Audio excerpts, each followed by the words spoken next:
I've always thought it mattered that we should have democratic self-government and that the people you vote for govern you, and that when you're fed up with voting for them, you vote them out.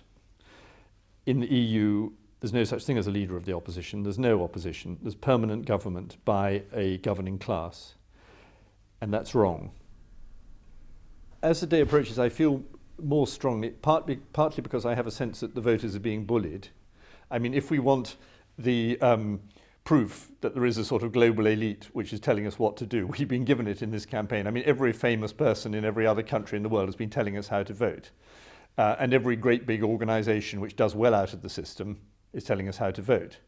And the whole point about this is it's us, not great big organisations and people who run other countries. It's our decision.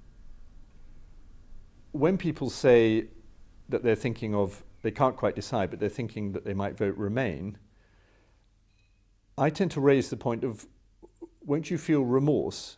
Isn't one of the things that you should do when a big decision comes is to maximise the power of your decision?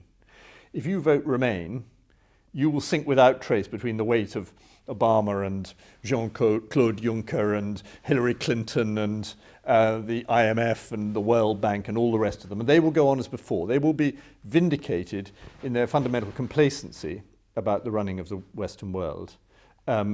And your decision will have been forgotten. I see some of the commentary and they keep saying to Leave campaign, well, what are you going to do when we've left? But of course, that's not the Leave campaign's job because they're not going to be the government. They're just a referendum campaign.